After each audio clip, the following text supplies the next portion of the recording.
Mateo capítulo 3, versículo 7, dice: Al ver él que muchos de los fariseos y de los saduceos venían a su bautismo, le decía: generación de víboras, ¿quién os enseñó a huir de la ira venidera?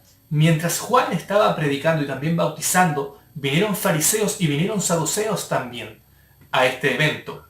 Y Juan se refiere con ellos de una forma muy dura incluso, y les dice generación de víboras. Ellos son como unas víboras, raza de víboras. Más adelante, en Mateo capítulo 12, se nos adhiere una frase más a esto, cuando dice: generación de víboras, ¿cómo podéis hablar lo bueno siendo malos? Porque de la abundancia del corazón habla la boca. Es interesante que Juan el Bautista estaba predicando y también las personas que se iban a bautizar iban confesando sus faltas. También era por un tema de recibir el perdón. Ellos querían buscar un nuevo nacimiento y entre ellos estaban también aquellos que lo fueron a observar. Por tal razón, cuando se dice que ellos son generación de víboras, también se le adhiere la frase de que ustedes, siendo malos, están enseñando cosas buenas. Y eso es una cosa que a Dios le aborrece. Le aborrece que las personas puedan ser como víboras, tratando de decir lo bueno siendo malos. Se dice también que de la abundancia del corazón es de lo que habla la boca. Y aquí está el contraste, porque de la abundancia del corazón habla la boca. Si ustedes son buenos de corazón, sus palabras también van a ser buenas. Pero aquí hay una diferencia, porque su corazón no es bueno y están diciendo cosas que sí son buenas. No puedes decir cosas buenas si tu corazón está mal. Y aquí por la escritura que es inspirada se nos dice de que quien sabe ver y conocer lo que está en el corazón del hombre es solamente Dios. Y Dios sabe que aunque todos nosotros podamos decir palabras buenas, sabe lo que hay en el corazón de cada uno de nosotros. Porque a Él no le podemos mentir. Ahora, el lenguaje de generación de víboras y la serpiente se conoce incluso desde el Antiguo Testamento. Nosotros conocemos que desde el principio se hace una división entre la mujer y la serpiente, que están opuestas. No puede haber entre ellas amistad. Al contrario, hay enemistad entre ellas, entre la simiente de la serpiente y la simiente de la mujer, el pueblo verdadero y también los seguidores del enemigo. ¿Y cómo entonces podemos diferenciar a los seguidores del enemigo con los seguidores de la mujer, del verdadero pueblo de Dios? Y aquí es donde se nos da a nosotros la clave para poder entenderlo. Cuando Jesús vio a Natanael, dice: he aquí un verdadero israelita, porque él conocía el corazón. Y eso es lo que hace como prueba de saber quiénes son los que siguen y sirven a la serpiente y siguen y sirven al pueblo de Dios. Es el corazón. A pesar de que las personas puedan decir cosas muy buenas y muy bonitas, en realidad quien ve el corazón es Dios. Vamos a ver otros textos bíblicos que nos hablan sobre la serpiente, sobre la víbora. Dice en Salmo 58 del 3 al 6: se apartaron los impíos desde la matriz, se descarriaron hablando mentira desde que nacieron. Veneno tienen como veneno de serpiente, son como el aspid, sordo que cierra su oído, que no oye la voz de los que encantan, por más hábil que el encantador sea. Oh Dios, quiebra sus dientes en sus bocas, quiebra, oh Jehová, las muelas de los leoncillos. Estos textos nos están diciendo que el mentir tiene que ver también con ser venenoso.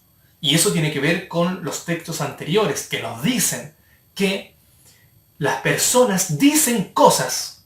Cuando uno miente, es generalmente por lo que uno dice, con la boca uno miente. Y aquí se nos dice que la mentira, con lo que arroja o con lo que tiene, que es en este caso el veneno de la serpiente, son muy similares. Y por esa razón se nos dice de que lo que uno dice tiene que ver con lo que hay en el corazón. Entonces, si yo digo cosas que son buenas, si mi corazón es de serpiente, Dios es el único que lo puede conocer. Y ese es el caso que está ocurriendo aquí con los fariseos y los saduceos. Incluso cuando el versículo dice: son como el aspid sordo que cierra su oído. Cerrar su oído, el no querer escuchar. El mensaje de Juan era un mensaje de arrepentimiento para que las personas pudieran comprender que realmente necesitaban ellos cambiar y también aceptar a aquel que iba a venir después de Juan. Y todo eso tiene que ver con el perdón, con volverse de sus caminos, con devolverse de los pasos erróneos que uno estaba dando. Pero ellos, ¿qué hacían? Cerraban el oído. Otro texto muy similar se nos encuentra en Isaías capítulo 57 del versículo 3 al 4. ¿De quién os habéis burlado? ¿Contra quién ensanchasteis la boca y alargasteis la lengua? ¿No sois vosotros hijos rebeldes, generación mentirosa? Isaías 59:5 dice lo siguiente: incuban huevos de áspides y tejen telas de arañas. El que comiere de sus huevos morirá, y si los apretaren saldrán víboras. Por eso es que el problema era tan grande, porque las personas que aceptaban esto o que estaban de acuerdo a las formas y prácticas que estas personas tenían, iban directo a la muerte.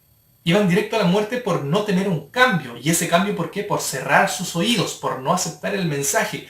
Ese mensaje que habla sobre el perdón. No, tapan sus oídos y ellos, que en este caso son los que llevaban la religión al pueblo, son aquellos que tienen una condenación mayor. Y el versículo sigue diciendo: ¿quién nos enseñó a huir de la ira venidera?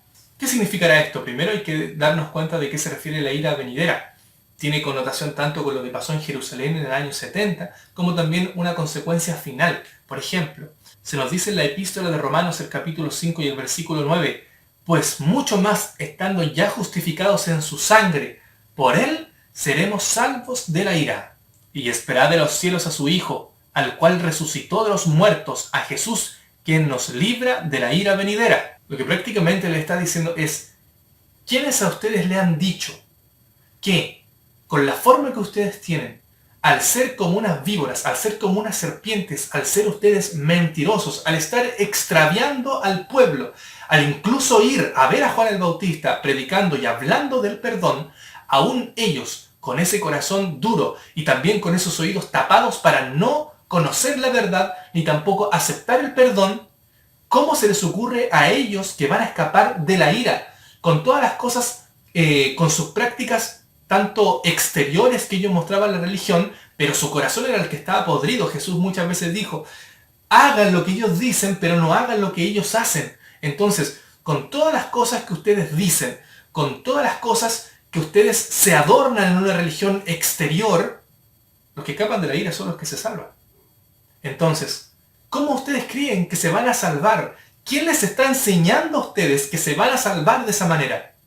Salvar teniendo un corazón podrido, teniendo los oídos sordos a la verdad, siendo unas víboras. ¿Cómo ustedes creen que se van a salvar? ¿Quién les enseñó eso? Ahora, Juan también fue muy duro porque estas personas, los fariseos y los saduceos, conocían de las cosas espirituales, dirigían al pueblo a la verdad. Ellos estaban encargados también de restablecer lo que es la verdadera adoración dentro del pueblo de Israel. Y los maestros estaban perdidos por cerrar su corazón y cerrar sus oídos.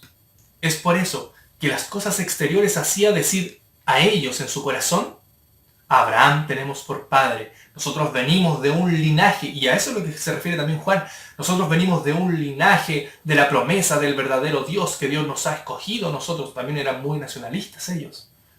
Y por eso es que él dice: ustedes son una generación de víboras. Ustedes que creen que son del linaje de Abraham, Dios puede hasta sacar de las piedras. El mismo mensaje se da para ellos también, y también para nosotros. Entonces la pregunta es, aquí solamente hay dos bandos: el pueblo de Dios y aquellos que están en contra del pueblo de Dios, siendo parte del pueblo de Dios.